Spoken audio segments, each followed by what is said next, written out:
the top 10 hottest comics of the week based off of Cover Price's data. That's right, Cover Price. They deal with data. They release a list, a top 10 list of the highest selling comic books of the week. That list is released on Monday. Our live show is on a Friday. We like to take that list, tell you guys what it is, and Chris likes to dissect that list and give you his 3 most interesting picks of that list. Now, Cover Price does not sponsor us, but we do use Cover Price as a tool. It's a fantastic tool, in my opinion, and something you guys should all have in your toolbox, as well as other apps and sites and all that good stuff. But we're just going to get into it right now and get into the top 10 hottest comics of the week because I like this list. Chris, do you like this list? Yeah, I did. I absolutely did. All right, here we go. Top 10 hottest comics of the week based off of Cover Price data. At number 10, we have Stray Dogs. Number 1, Free Comic Book Day issue. I think one of our peeps had a couple of those. Number 9, we have Superman. Number 4, first appearance of Bloodsport. Number 8, Spider-Man Unlimited, the first appearance of Shriek. At number 7, we got The Nice House on the Lake. Guys, this does not leave the list. It's always on the list. I'm not complaining. Crazy. I'm just saying. At number 6, we have Moon Knight 13. We have a few people talking about that in our previous segment, Fresh from the Comic Shop.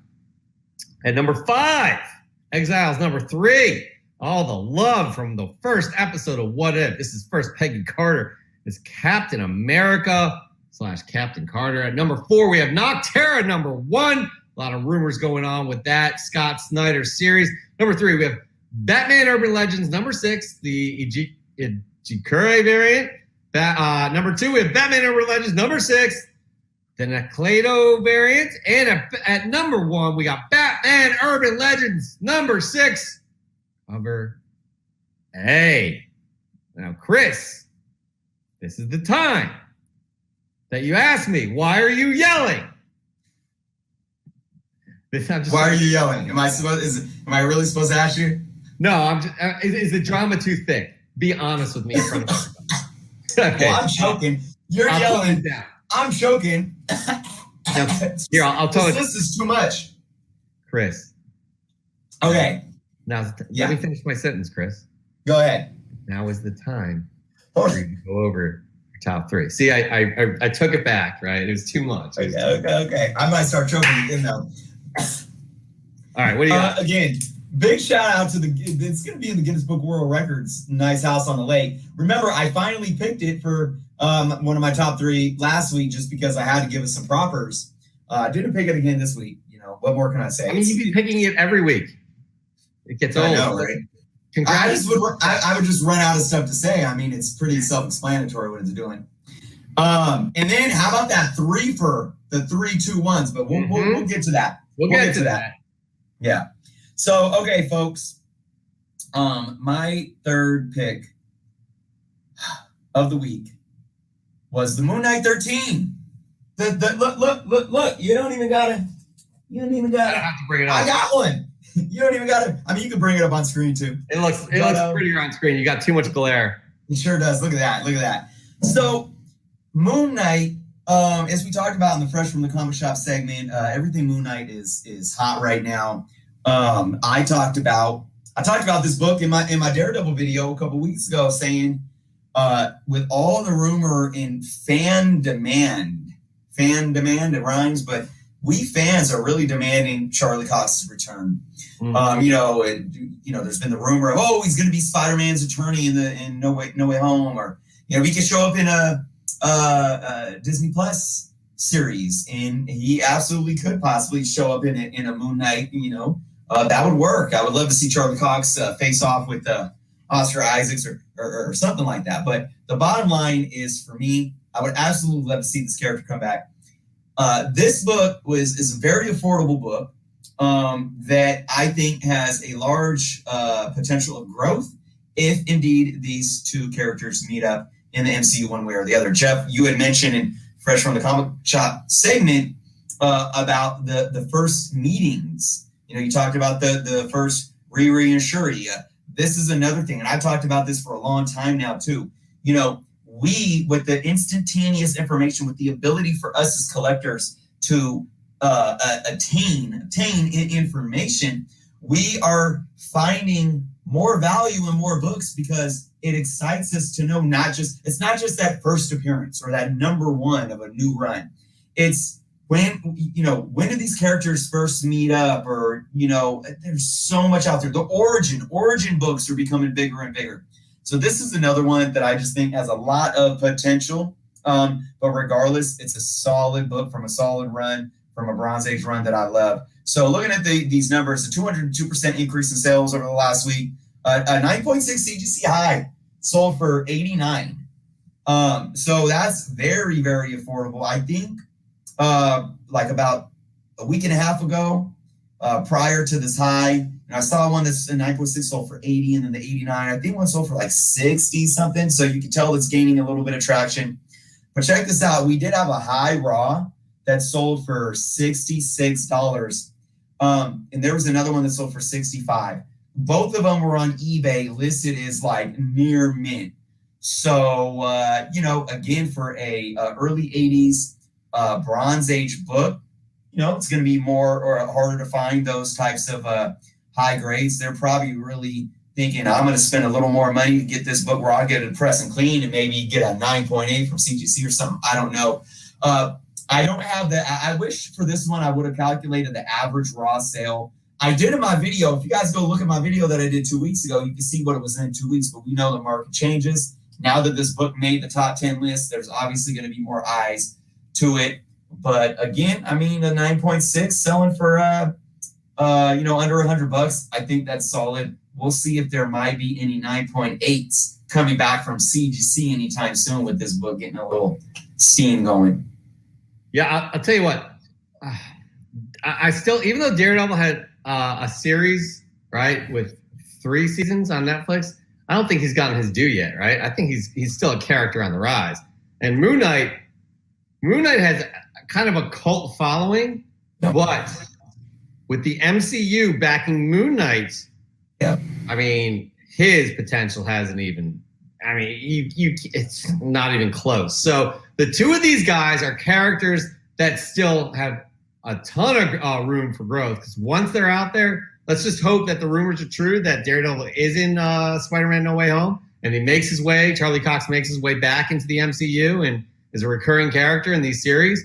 Let's just hope, and because it's exciting to see these types of characters starting to get recognition, because it's well-deserved.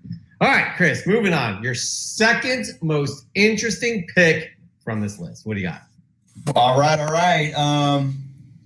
This was, I was excited to see this book because it's kind of a new frontier relating to Marvel Studios, and that is Exiles #3 from 2018. First appearance of Peggy Carter as, Captain America, as we saw her in the What If episode, Captain Carter. Whatever, she's still Captain Carter technically in this because that's her name.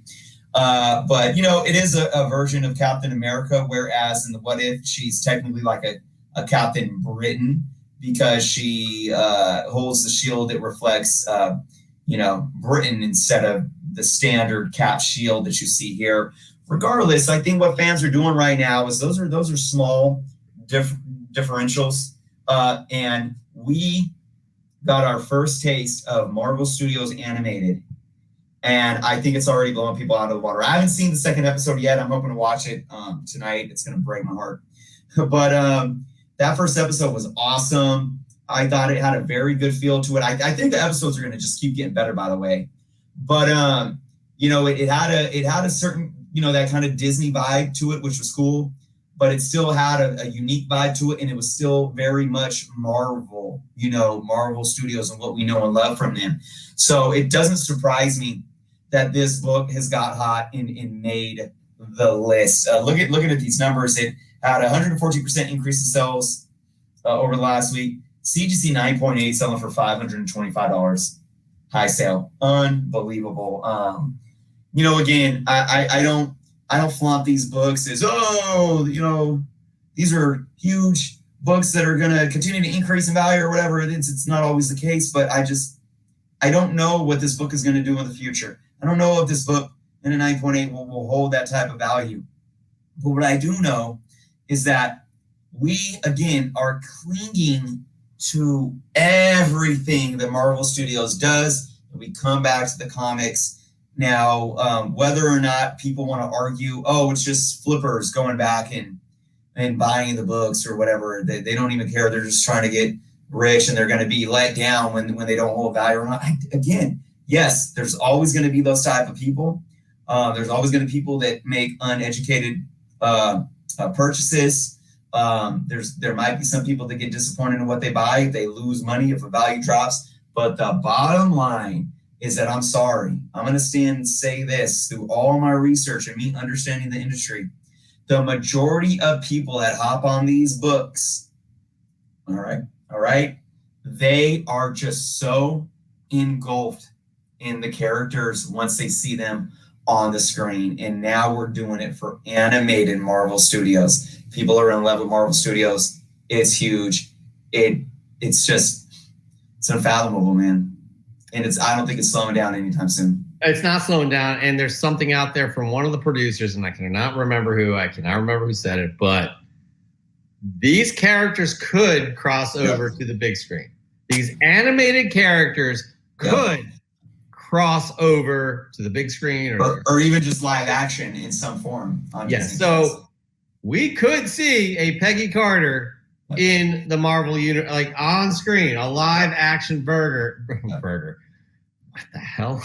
A live action version of Captain Carter, Captain Britain, whatever you want to call her. So it's exciting stuff. It really is. They're already crossing over into toys too. You're gonna have toys versions of. I mean, why would Disney not do that? They know how to work it. So, anyways, that's exciting to see. But before we get to your first pick from this list, Mark Lineker, the burger was friggin'. Thank you. I do want to point out here, somebody made a call on what, and I think we should start doing this. You guys, the audience, should start doing this on what Chris will make his first pick. We only have Miguel.g.comics making a call. Chris is going to pick Nocturna as number 1. Let's just see real quick if anybody else has. Nope, nobody else is going out on their own. All right, so Chris. Nobody, huh? What's that? Come on, man. That's no fun because I like this. I like letting them, try to pick and tell me what they. Yeah. Well, we only got Miguel.g.comics. That's it. So Miguel gets a cookie. He gets a cookie. Superman. Who said Superman? Yes. Okay, cookie. Now, who else wants a cookie? Can you confirm or deny either of those? Hold on. Wait. Yes. You already had it. You already had a choice. You said Superman. Can't do that. Sorry. We're taking Superman. Wait, but Marvelman 616 says Exiles. But wait, he just had that as his second pick. Come on, guys. What are you guys smoking? We only got two ends. Maybe we'll have a contest for this too. All right, here we go. So Chris, make somebody's day. Make somebody's day here and let them know what you're picking at number. I will say this, like you guys pretty much. I'm sorry, guys. I can't sugarcoat this. You guys suck. Every time we've done this, I don't know if anyone has picked the right book. I can't remember what, but choices at this point. So I know. I love you guys. I'm just messing with you guys. I'm just being tough on you guys. But no, nobody picked the right book. The Noctura, Bleeding Cool saying, "Hey guys, look out for this book." I mean, that's cool, but it wasn't enough for me to pick it. Look, my number 1 is a book that is causing a lot of controversy. Ironically, I just did a whole Friday Night Live show talking about it. It held the 3, 2, and 1 spots. Triple action here with all the variants, including the cover A. Batman, Urban Legends, number 6. Look, folks, I don't want to spend another hour talking about this book like I did in my Friday Night Live show. If you want that version, if you want that hour spiel, go check out the rewind of my Friday Night Live show. Here's the thing. Anytime a book has something that happened in this book, and for those that don't know, it was revealed without saying so that Tim Drake is bisexual. It was an interest of him and another character, and he asked him out on a date to be continued. So already you get all the negative backlash. And the thing that really kind of just yanked my chain is you get people, especially content creators, that have a responsibility because they know that viewers sometimes hold on to everything they say and run with it and regurgitate it. I know some viewers do that with the stuff I say and do. And that's why I make sure that the stuff that I say, not that I'm perfect or I'm always right or anything, but I understand my responsibility and I proceed with caution and I do my due diligence, speak truth to fact, and I make sure my opinion is well-rounded and well-researched. And when you come out and say something like this, him being bisexual, it's lazy writing. And then you admit that you don't even read the book. You haven't even read it, but you're talking about the writing. I probably lost about 40 subscribers over the last week just because I called that out. And I'm not even talking about him being bi. I said on my show, it's like, I don't care if they announced and revealed that Tim Drake had 6 toes. Like, don't sit here and tell me that giving Tim Drake 6 toes is lazy writing if you haven't read the story. Don't tell me that when Spider-Man gets a new suit, if you're Stevie Wonder and you're blind, and somebody tells you that, oh, Spider-Man has a new suit. Oh, that suit's ugly. What were they thinking? You don't know what it looked like. I don't care if you don't like the fact that Tim Drake is now bi, as long as you read the story and you can provide a solidified argument to why you have that opinion. All right? So I'm not going to continue on with that because I do believe that folks that make uneducated opinions and that talk about a story being forced or being lazy when they themselves are the epitome of lazy because they haven't even picked up the book. The bottom line is that people are buying this book, whether you like it or not. I think these people that don't read it and have these opinions, they're regurgitating a yes man ideology that gets circled around, and that's it. There's no base. It's baseless, right? Look at this book though. Oh, look, this book had a $103 high raw sale. Oh well, they just do this stuff to sensationalize and to pander and virtue signal. I don't know if many people even know what those words and terms mean. I think they just hear other YouTubers saying it and then they repeat it because they think that's the thing to do, right? Well, the thing is this. Everything that comic book writers do and editors do and publishers do is to sell comics.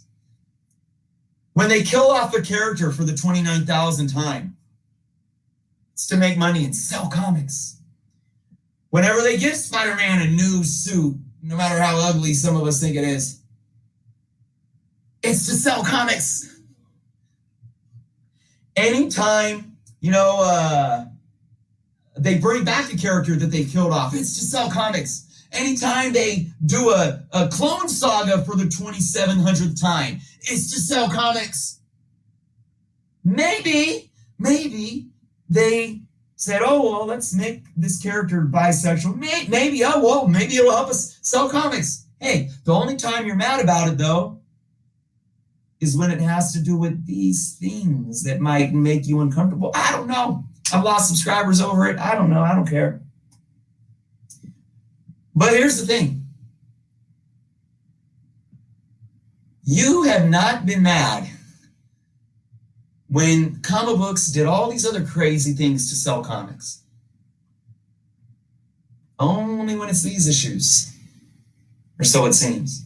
And then you use the excuse that it's lazy writing, because nobody was buying these comics. I'll tell you this. A speculator or a true speculator or flipper did not buy this comic for $103. I'll tell you that right now. The speculator and the flipper was buying multiple copies off the shelf for cover price. The speculator and the flipper may have been buying some comics off of eBay for maybe the $10 to $15 to $20 mark when it started to get some traction, when people started talking about this book. A speculator and flipper did not pay $103 for this book. A fan did. Regardless if it holds value, regardless of whatever reason, the bottom line is that person that sold that bought that book for $103, I can tell you with everything in my heart and soul, they didn't buy that book because they hated the fact that Tim Drake's not bisexual, or that they thought it was pandering, or that they thought it was because it was to sell comics. They bought it because they wanted to. And maybe they bought it because it spoke to them. And so I'll finish with this number one pick on this note. You can have an opinion on anything. This isn't political. It isn't one way or the other. Like I said, I don't care. If you truly think that Tim Drake being bi is a negative thing, and all I care about is that you can solidify your argument. And if you blame it on the writing, but haven't read the story, I can't get with you, buddy. I can't do it. Like I said on my live show, it's like Siskel and Ebert sitting there critiquing a movie saying that movie got bad writing. Have you seen it yet? No, I ain't seen it yet. Well, how do you know how the writing was? They don't.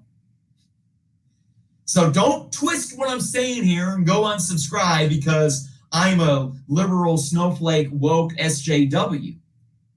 Again, I don't care if you hate that he's bi. I don't care if you dislike it. I don't care if you dislike if he had 6 toes or 2 toes, if that's what they changed. Have a substantiated reason to why you believe that, and maybe I'll listen to you. But until then, this book is hot. People are buying it, and not every book is going to be for everyone. There are hundreds of books released every week. There are thousands of books released every month. And there are millions of books out there that continue to get released. Not everyone has to speak to you. If you ain't into it, then you could say, I'll pass, and you could go buy that new Moon Knight book or Noctura book or whatever the case may be. But 3, 2, and 1 slots, DC's doing something right because they're laughing all the way to the bank.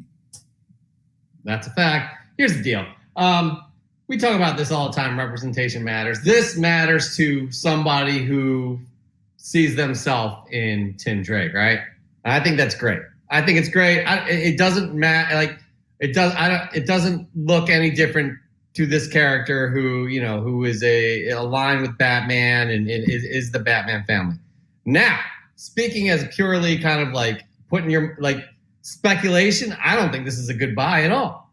And I think once this dies down, if this book means something to you, I think you're better off waiting for this to die down, and you're not going to pay $103 for it in 2-3 weeks from now. So just keep that in mind. I'm glad they're evolving Tim Drake to represent people in this world. Again, now I haven't read it, so I can't say. But if it's a shitty story, then I'm going to shit on it. I think this is crappy, right?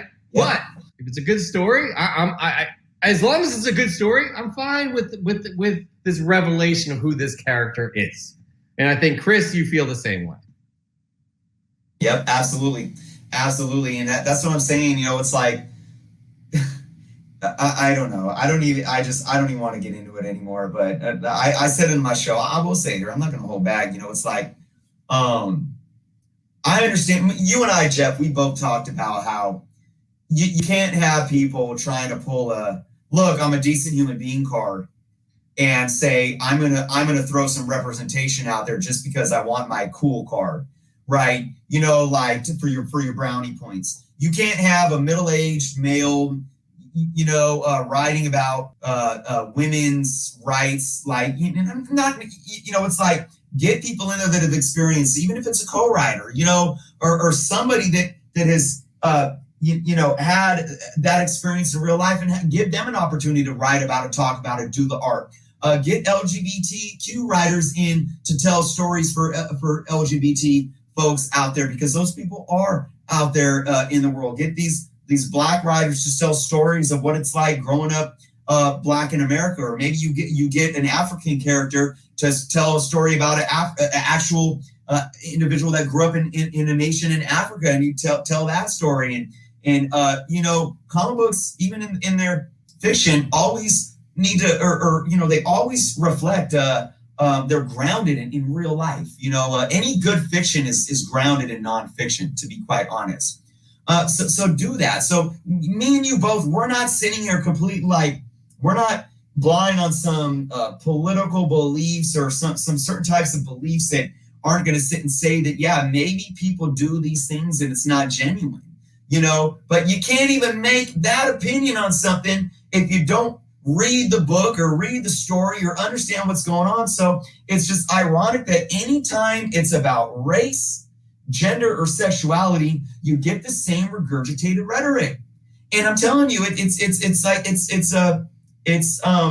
sensationalized keywords, that trigger words that I don't even think have these. I'm not saying all these people are bad people that say these things, but it's reactionary behavior. You're not putting any thought or critical discussion behind it. You don't have an opinion. And I always say this, opinions are opinions, right? But a good opinion is based on data, facts, and evidence, because an opinion that water isn't wet isn't an opinion at all. It's bullshit. Water's wet, whether you want to believe it or not, and that's what I said. I use the example of writing a research paper. You present an argument in your introduction. You say, comics have done this, this, and that, in the representation of LGBT, whatever. I believe this, though, to be a detriment to the LGBT due to lazy writing. That's your thesis statement. And then you have to validate your opinion. You have to validate your argument. Well, how do you validate that? By saying it's woke nonsense or it's just SJWs. Those are trigger terms that you just heard somebody else saying in a YouTube video. That's not solidifying your argument. So you go into your first paragraph and you bring in facts, and then you speak your argument to those facts to back up your claim. And that's how somebody that might not agree with you, that might not be educated on the subject, can sit there and say, okay, now I still might not agree with you fully, but I see where you're coming from, because at least you substantiated your argument to make me ponder your opinion and say, not a bad argument, right? That doesn't happen. Again, like I said in my live show about this book earlier, I lost so many subscribers over the last few days simply because it wasn't even about the sexuality or the gender or anything like that. It's about stop having an opinion on things that you have no right having an opinion on because you haven't picked up the book. Don't tell me a story is lazy writing when you haven't read the writing. Don't tell me that a movie has bad acting if you haven't watched the actors act the movie. Don't tell me that a movie has a bad screenplay if you ain't read the screenplay or watched the film. That's all it boils down to. And if you can't grasp that and you're still mad at me saying that, then maybe it's not about the comic books in the first place. Maybe it's about you being defensive of some type of bias, even though maybe those biases might be subconscious. I don't know. That's on you. But I'm all about having open discussions.